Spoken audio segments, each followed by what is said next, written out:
Sveiki mokiniai! Šioje pamokoje, kaip jau įprasta, trumpai aptarsime ankstesnėse pamokose įgautas žinias, kad jos nepasimestų ir keliautų su mumis kartu rašant sudėtingesnes programas.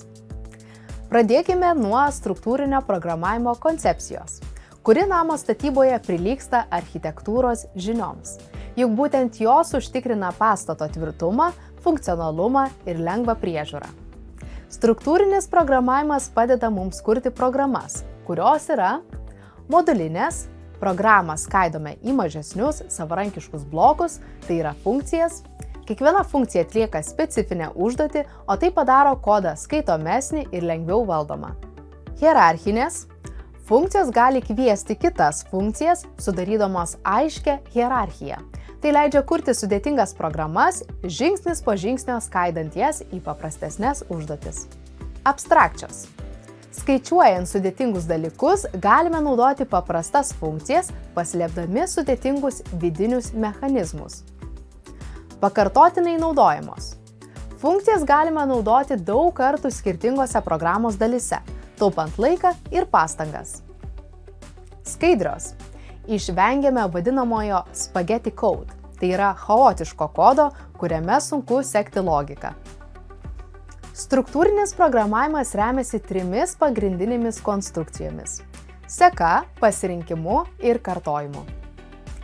Seka – tai instrukcijos vykdomos viena po kitos, panašiai kaip skaitant nuoseklų pyrago receptą. Pasirinkimas – tai sprendimų priėmimas pagal sąlygas, pavyzdžiui, if, else ir panašiai. Kartojimas – tai kai veiksmai kartojami tol, kol pasitvirtina sąlyga, pavyzdžiui, for, while ir panašiai.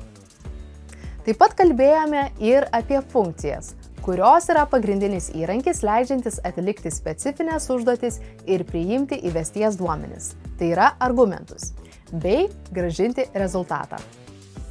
Prisiminkime, kaip funkcijos grąžina rezultatus. Prieš funkcijos pavadinimą nurodome tipą, kurį funkcija grąžins. Tai gali būti skaičius, žymimas int ar double, tekstas, string, loginė reikšmė, bool ar kitas duomenų tipas. Sakinys return nurodo, kokia reikšmė bus grąžinta iš funkcijos. Kai programa pasiekia return sakinį, funkcija baigia darbą ir grąžina nurodytą reikšmę. Kada reikia grąžinti rezultatą? Kai norime naudoti skaičiavimo rezultatą kitur. Pavyzdžiui, jei apskaičiuosime kvadrato plotą ir norėsime tą plotą naudoti tolimesniuose skaičiavimuose arba išvesti į ekraną. Kai norime gauti informacijos apie funkcijos darbą, pavyzdžiui, funkcijai tikrinant, ar skaičius yra lyginis, ji gali grąžinti reikšmes true arba false. O dabar prisiminkime, kaip teisingai struktūrizuoti programą. Turime suprasti, ką programa turi daryti. Kitaip tariant, atlikti problemos analizę. Galime išskirti atskiras užduotis ir paversti jas funkcijomis. Apibrėšime funkcijas, nurodydami, ką kiekviena funkcija daro ir ką grąžina. Kuriame pagrindinę programą, taigi sujungiame visas funkcijas į vieną visumą. Taigi, jeigu kurtume paprastą skaičiuotuvą, galėtume sukurti šias funkcijas. Funkcija skaičiavimas skaičius 1, veiksmas skaičius 2, galėtų atlikti paprastą sudėties, atimties, daugybos ar dalybos veiksmą su dviem skaičiais. Įvestis skaičių paprašytų vartotojo įvesti skaičių. Įvestis veiksmą paprašytų vartotojo įvesti veiksmą.